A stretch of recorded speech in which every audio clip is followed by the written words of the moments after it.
நாங்க பக்கத்து ஊர்ல வேலைக்கு போயிருந்தோம். அப்ப ஒரு மூதாட்டி அவங்களுக்கு 2 ஒரு பொண்ணு, ஒரு பையன்.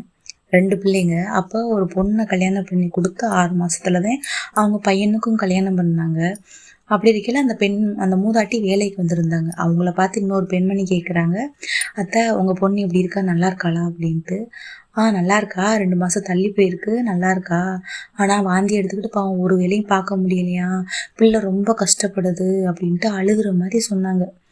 அப்புறம் கொஞ்ச நேரம் சென்று, "மருமக நல்லா இருக்கா அத்த? இங்கே தான் இருக்காளா? எப்படி இருக்கா?" அப்படின்னு சொல்லி கேட்குறாங்க. அதுக்கு அந்த மூதாட்டி சொல்றாங்க, "அவளுக்கு என்ன வாந்தி வாந்தி வருது, தலை சுத்துதுன்னு சொல்லிட்டு படுத்து படுத்து தூங்குறது தான் வேலையா இருக்கு. ஒரு வேளை பார்க்க மாட்டேங்கிறா. இங்கிட்டு கிடக்கிறத எடுத்து அங்கிட்டு போட மாட்டேங்கிறா. படுத்து படுத்தே தூங்குறா. சாப்பாடு மொதற்கொண்டு நான் தான் போடுற மாதிரி இருக்கு.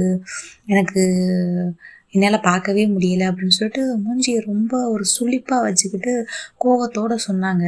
எனக்கு அப்பதான் தோணுச்சு, ஆம், என்ன அவங்க அவங்க என்ன குறை பண்ணாங்க? நாளைக்கு இந்த மருமக தான் அந்த மாமியாரை பார்க்க போறாங்க. பெத்த மகளா கண்டிப்பா நினைச்சா கண்டிப்பா அவளும் அன்னையா நினைப்பா. மருமகளும் மாமியாரை புரிஞ்சுக்கணும். மாமியாரும் மருமகளை புரிஞ்சுக்கணும். அன்பு தாங்க. இந்த உலகத்தை விட்டு, இந்த வாழ்க்கையை விட்டு நம்ம போகையில என்னங்க கொண்டு போறோம்? ஒண்ணுமே இல்லைங்க. வாழ்ற வரைக்கும் அன்பா சிரிச்சு பேசலாமே. அடுத்த நிமிஷம் நமக்கு நிரந்தரம் இல்லைங்க. இந்த செகண்டோட கூட முடியலாம். எப்ப ஏதுன்னு இறைவனுக்கு மட்டுமே தெரியும். இருக்கிற வரைக்கும் அன்பை கொடுத்துட்டு போலாமே. என்ன கொண்டு போறோம்?